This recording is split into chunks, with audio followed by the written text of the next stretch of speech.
ये हमारा अध्यात्म का अनुभव की बात है।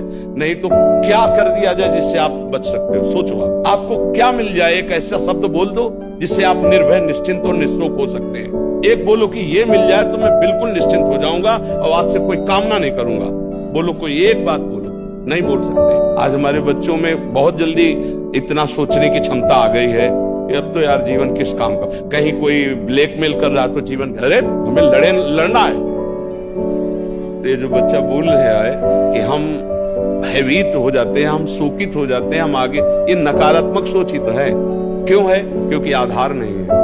आधार हो तो फौरन उसकी काट है। भगवान है ना, प्रभु है ना, ऐसा कैसे हो सकता है? हम उनका भजन करते हैं, हम उनके आश्रित हैं, ऐसा कैसे हो सकता है? महाराज जी, ये तो सोच रख लिया और इससे हम पार भी हो गए। महाराज जी, फिर जब असफल हो जाए उसके बाद हमारा क्या मान्यता रहनी चाहिए? सही बात पूछो तो जब आप ऐसा करोगे तो असफलता में सफलता का ही आनंद अनुभव में आएगा। सकारात्मक सोच ही जीवन का सुख है। नहीं तो दुख और सुख और जय और पराजय ये टिकाऊ नहीं है। जैसे दिन टिकाऊ नहीं है, ऐसे रात टिकाऊ नहीं, ऐसे सुख टिकाऊ नहीं है, ऐसे दुख टिकाऊ नहीं। कोई सदैव विजयी नहीं रहता, कोई सदैव हारता नहीं, कोई सदैव सुखी नहीं रहता, कोई सदैव दुखी नहीं रहता। ये क्रम चलता रहता है।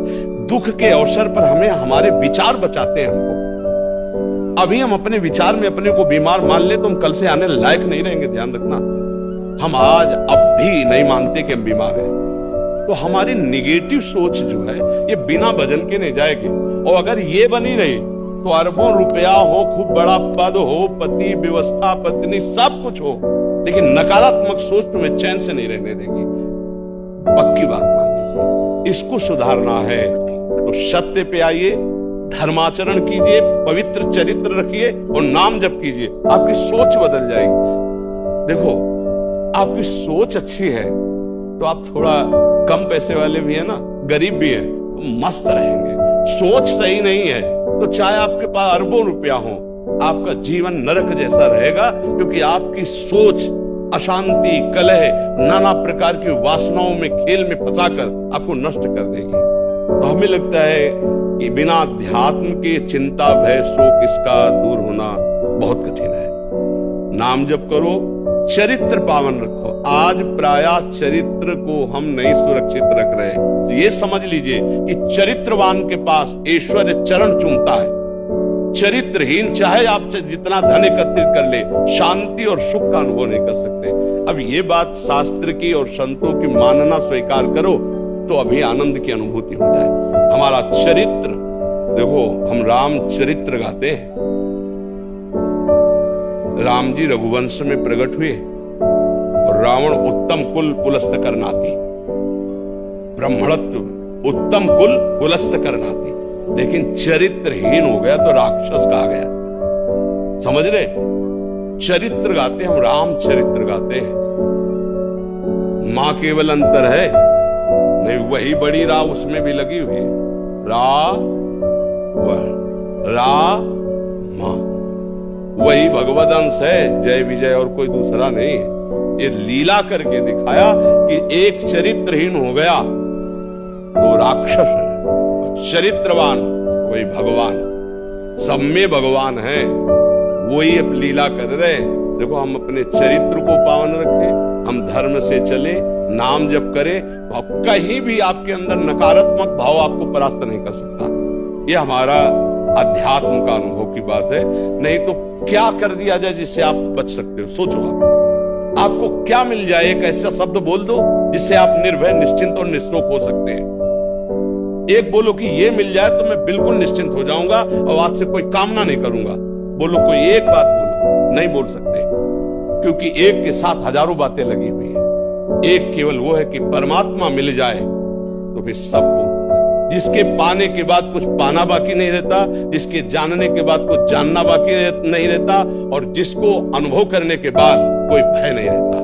5 वर्ष के प्रहलाद जी हैं, त्रिभुवनपति हिरण्यकश्यप है, सकारात्मक सोच है, मेरा हरि मेरी रक्षा कर रहा है, बाल बांका भी नहीं कर पाया। हाँ, अगर हमारी कभी पराजय होती तो उस समय भगवान इतना बल देते हैं, इतना सुख देते हैं कि वो पराजय क्षण में नष्ट हो जाती है, हमें शोक नहीं होता।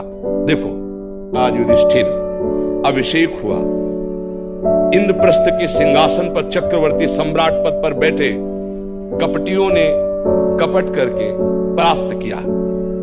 12 वर्ष का वनवास, 1 वर्ष का अज्ञातवास, परिणाम भारी कष्ट सहा। ऐसे महारथियों को छुप के रहना पड़ा, लेकिन परिणाम फाइनल पे आइए तो चक्रवर्ती सिंहासन पर महाराज युधिष्ठिर ही बैठे, उनके कुल में कोई नहीं रह गया, सब विनाश को प्राप्त हो गए। तो हमें लगता है धर्माचरण, भगवद आश्रय, पराजय कभी होती भी है तो वो विजय की ही आशा पुष्ट करती है, और भगवान इतना बल देते हैं कि पराजय उसे दुख नहीं दे पाती है। इसलिए हमें नाम जप करना चाहिए, भगवद आश्रित होकर के अध्यात्म को समझना चाहिए। आज हमारे नवीन बच्चे अध्यात्म को नहीं समझ रहे, तो बड़ी आचरण में बड़ी अपवित्रता आ चुकी है। आप देख लीजिए कैसे कैसे गंदे अपने जीवन को इन अवगुणों से युक्त कर लिया गया, व्यसन, व्यभिचार।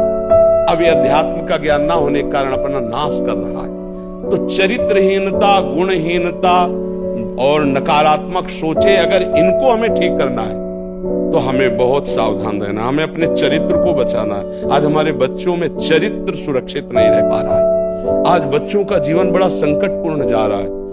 बात पक्की समझना, हमको जब ऐसी बात आती है तो हम दुखी होकर के बोलने लगते हैं कि आज हमारे राष्ट्र का जो ये नवीन भविष्य है, ये संकटपूर्ण परिस्थिति में जा रहा है। गर्लफ्रेंड, ये बॉयफ्रेंड, ये व्यसन, ये इनको चैन से नहीं रहने देंगे।